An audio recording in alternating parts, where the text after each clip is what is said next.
Welcome back students. सो आज हम लोग डिस्कस करेंगे अपॉर्चुनिटी कॉस्ट, एक नया टॉपिक। सो मैं हूँ आपका Jeet sir from Jeet group of institution. So opportunity cost, इस कॉन्सेप्ट को समझाने के पहले मैं आपको बताना चाहता हूँ, एक कहावत आपने सुना ही होगा कि कुछ पाने के लिए कुछ हमें खोना चाहिए, खोना पड़ता है, राइट। तो इसी बात पे फोकस करके हम लोग इसको समझेंगे अपॉर्चुनिटी कॉस्ट, कि कुछ पाने के लिए हमें कुछ खोना पड़ता है, राइट। तो अपॉर्चुनिटी कॉस्ट का कॉन्सेप्ट कुछ इसी कहावत पे बेस्ड है। सो अपॉर्चुनिटी कॉस्ट क्या होता है ना, बेसिकली हमारा, जैसे कि मैंने लास्ट वीडियो में आपको बता के रखा है कि हमारे पास रिसोर्सेस लिमिटेड होता है। हम हर एक चीज़ नहीं कर सकता है हमारे अवेलेबल रिसोर्सेज को देके। अगर आपके पास पैसा है, आप उस पैसा से हर एक चीज़ नहीं खरीद सकते। आपको तो चॉइस करना पड़ेगा, आप क्या खरीदना चाहते हो क्या नहीं, because everything will not be bought from that money, right, from that resources.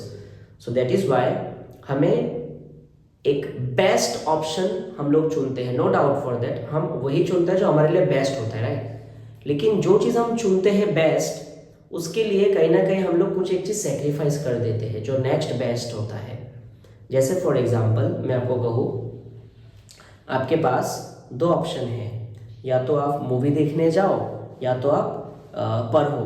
तो अगर आप मूवी देखने जाते हो तो आपको क्या सेक्रीफाइस करना पड़ेगा? पढ़ना। ऑन द अदर हैंड, अगर आप पढ़ने जाते हो तो आपको क्या सेक्रीफाइस करना पड़ेगा आपको? मूवी।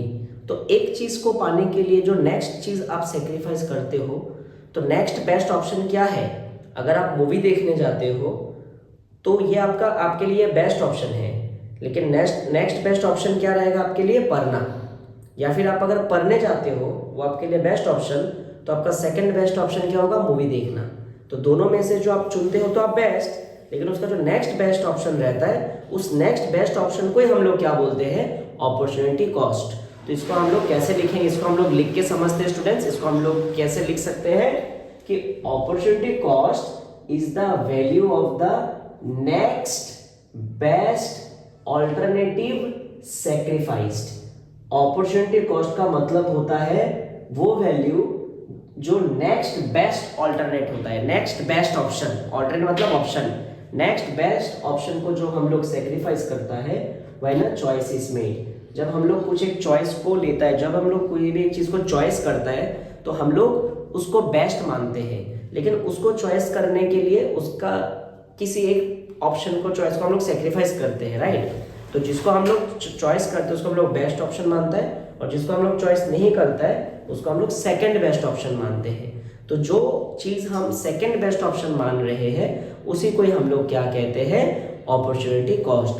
जिसको हम लोग लिखेंगे एग्जाम में, opportunity cost is the value of the next best alternative sacrificed when a choice is made. इसको हम समझ सकते हैं खुद से रिलेट करके। If you attend a party instead of doing a part time job, अगर आप एक पार्टी अटेंड करते हो एक पार्ट टाइम जॉब ना करके, तो आपको अपॉर्चुनिटी कॉस्ट क्या रहेगा? The opportunity cost is the salary you miss. तो आपका अपॉर्चुनिटी कॉस्ट क्या रहेगा? आपने पार्टी अटेंड किया तो आपने क्या सेक्रीफाइस किया? Part time job. तो आपका अपॉर्चुनिटी कॉस्ट क्या होने वाला है? सैलरी, क्योंकि आप पार्टी अटेंड करने के चक्कर में आपने सैलरी को मिस कर दिया, ठीक है। और एक एग्जांपल हम लोग देखते हैं। If you use 500 to buy shoes, अगर आपके पास 500 रुपया है, 500 रुपया आपको मिले और उसी 500 रुपया से आप लोग बाय करते हो शू इंस्टेड ऑफ बुक्स। बुक नहीं खरीदा आपने, बुक्स नहीं खरीद के आपने क्या खरीदना चाहा? शू खरीदना चाहा। तो क्या होगा उस मामले में? क्या होगा? The opportunity cost is the books you could have bought. जो बुक आप खरीद सकते थे, आपने तो खरीदा नहीं, क्योंकि आपने तो शू खरीदा। आपने क्या सेक्रीफाइस किया? बुक सेक्रीफाइस किया, best option, second best option. तो उसको ही कहा गया अपॉर्चुनिटी कॉस्ट, ठीक है। तो क्या होता है अपॉर्चुनिटी कॉस्ट? हम लोग बेस्ट को पाने के लिए सेकंड बेस्ट को क्या करता है? सेक्रीफाइस करते हैं। जो सेकंड बेस्ट हमारे लिए होता है, जिसको हम लोग सेक्रीफाइस कर रहा होता है, फॉरगॉन कर रहा होता है, उसी को क्या कहा जाता है? Opportunity cost.